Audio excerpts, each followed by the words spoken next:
पहली बार बिहार भी double engine का मजा ले रहा है। हमेशा बिहार का डिमांड रहा, सही बात है, विशेष राज्य का दर्जा का, लेकिन फाइनेंस कमीशन ने ये बात खत्म कर दी। नीतीश कुमार ने कहा कि भाई नहीं, अगर विशेष राज्य का दर्जा मिलता है तो बिहार को विशेष पैकेज मिले। एक इंटरनेशनल फ्लाइट बिहार से नहीं जाता है।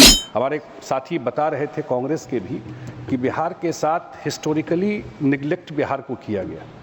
जब झारखंड भी अध्यक्ष महोदय बिहार के साथ था तो फ्रेट इक्वलाइजेशन था, सारा मिनरल्स झारखंड का पूरे देश में जाता था, लेकिन उसका कोई भी एडवांटेज बिहार को नहीं मिला। और हमेशा बिहार का डिमांड रहा, सही बात है, विशेष राज्य का दर्जा का, लेकिन फाइनेंस कमीशन ने ये बात खत्म कर दी। और हम लोगों की पार्टी और हम लोगों के नेता नीतीश कुमार ने कहा कि भाई नहीं, अगर विशेष राज्य का दर्जा मिलता है तो बिहार को विशेष पैकेज मिले।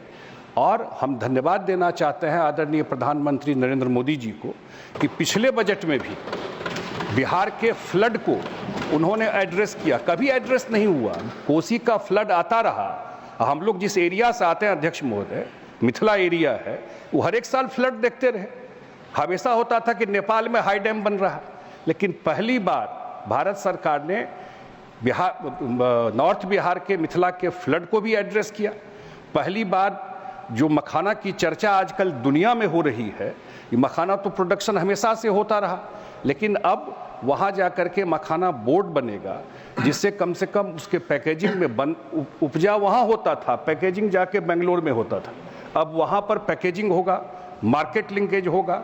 दरभंगा में एयरपोर्ट है तो वहाँ से पूर्णिया में भी शुरू होने वाला एयरपोर्ट, तो उससे उसका कार्गो वहाँ से जाने का वो होगा, वहाँ की इकोनॉमी में वहाँ लोगों के पॉकेट में पैसा जाएगा।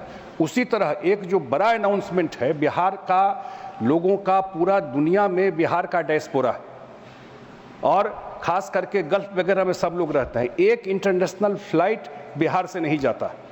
और जो वित्त मंत्री जी ने घोषणा किया है 3 ग्रीनफील्ड एयरपोर्ट के लिए, और एक ग्रीनफील्ड एयरपोर्ट जो इंटरनेशनल एयरपोर्ट होगा वो पटना के बगल में होगा।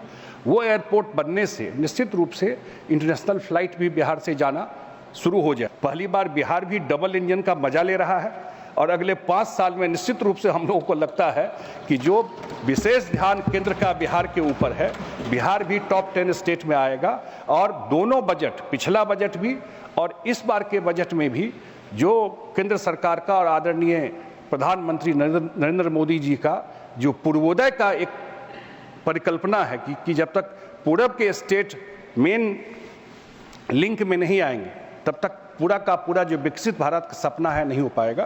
तो उनका जो विशेष ध्यान गया है इस पर, निश्चित रूप से आने वाले टाइम में बिहार के लोग वैसे भी मेहनती हैं, निश्चित आने वाले टाइम में बिहार भी टॉप 10 स्टेट में आएगा। मैं अपनी बात रखने का आपने मौका दिया, मैं बहुत धन्यवाद देता हूँ।